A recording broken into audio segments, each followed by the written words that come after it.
other than that, here's a couple of facts. He's not just a regular moron. He's the product of the greatest minds of a generation, working together with the express purpose of building the dumbest moron who ever lived.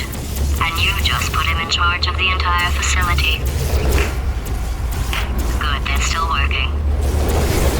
Hey, just in case this pit isn't actually bottomless, do you think maybe you could unstrap one of those long fall boots of yours and shove me into it?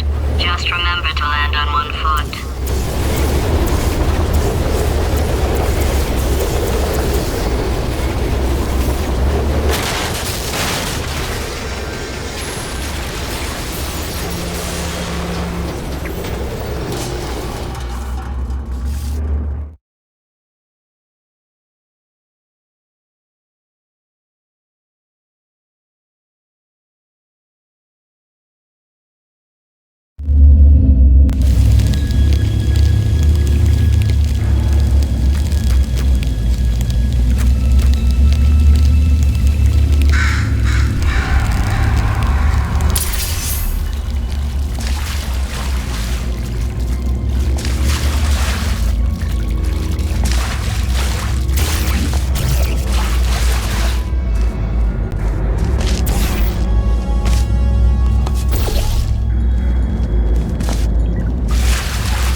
Why just the door though?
Now, you already met one another on the limo ride over, so let me introduce myself. I'm Cave Johnson. I own the place. That eager voice you heard is the lovely Carolyn, my assistant. Rest assured, she has transferred your honorarium to the charitable organization of your choice. Isn't that right, Carolyn? Yes, sir, Mr. Johnson. She's the backbone of this facility. Pretty as a postcard, too. Sorry, fellas. She's married. To science. There's 1,000 tests performed every day here in our enrichment spheres. I can't personally oversee every one of them, so these pre-recorded messages will cover any questions you might have and respond to any incidents that may occur in the course of your science adventure. Your test assignment will vary depending on the manner in which you have bent the world to your will. Those of you helping us test the repulsion gel today, just follow the blue line on the floor. Those of you who volunteered to be injected with praying mantis DNA, I've got some good news and some bad news. Bad news is we're postponing those tests indefinitely. Good news is we've got a much better test for you, fighting an army of mantis men. Pick up a rifle and follow the yellow line. You'll know when the test starts.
They say great science is built on the shoulders of giants. Not here. At Aperture, we do all our science from scratch. No hand-holding.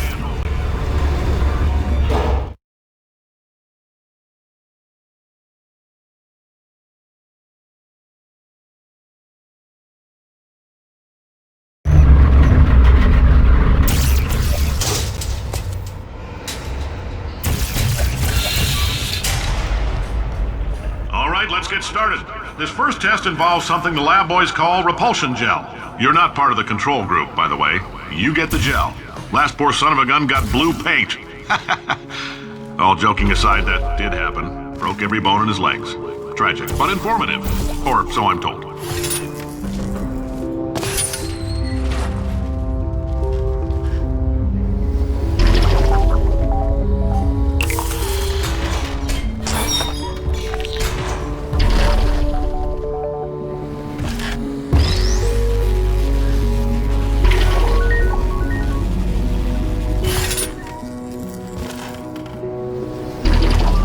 Boys just informed me that I should not have mentioned the control group.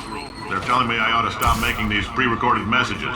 That gave me an idea. Make more pre-recorded messages. I pay the bills here, I can talk about the control group all damn day. For this next test, we put nanoparticles in the gel. In layman's terms, that's a billion little gizmos that are going to travel into your bloodstream and pump experimental genes and RNA molecules and so forth into your tumors. Now, maybe you don't have any tumors. Well, don't worry. If you sat on a folding chair in the lobby and weren't wearing lead underpants, we took care of that too.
In case you got covered in that repulsion gel, here's some advice the lab boys gave me. Do not get covered in the repulsion gel. We haven't entirely nailed down what element it is yet, but I'll tell you this, Yeah, that's it's a lively one, and it does not like the human skeleton.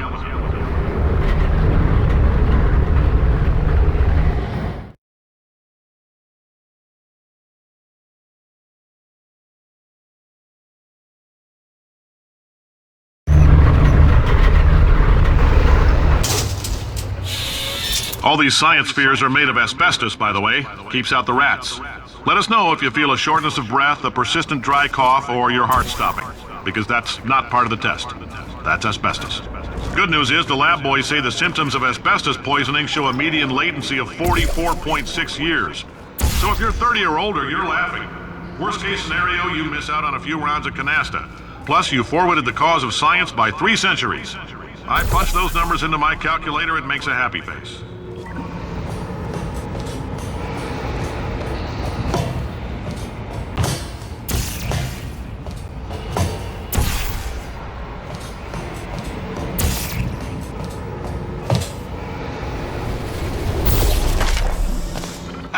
I like your style. You make up your own rules, just like me. Bean Counter said I couldn't fire a man just for being in a wheelchair. Did it anyway. Ramps are expensive.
Coffee we gave you earlier had fluorescent calcium in it so we can track the neuronal activity in your brain.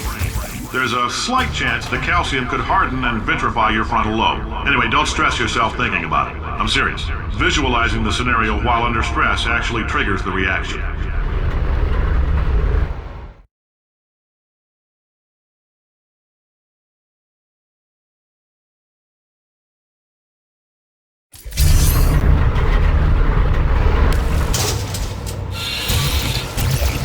Now, if you're part of Control Group Kepler-7, we implanted a tiny microchip about the size of a postcard into your skull. Most likely you've forgotten it's even there. But if it starts vibrating and beeping during this next test, let us know. Because that means it's about to hit 500 degrees, so we're going to need to go ahead and get that out of you pretty fast.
Alright, this next test may involve trace amounts of time travel. So, word of advice, if you meet yourself on the testing track, don't make eye contact. Lab boys tell me that'll wipe out time. Entirely. Forward and backward. So, do both of yourselves a favor and just let that handsome devil go about his business.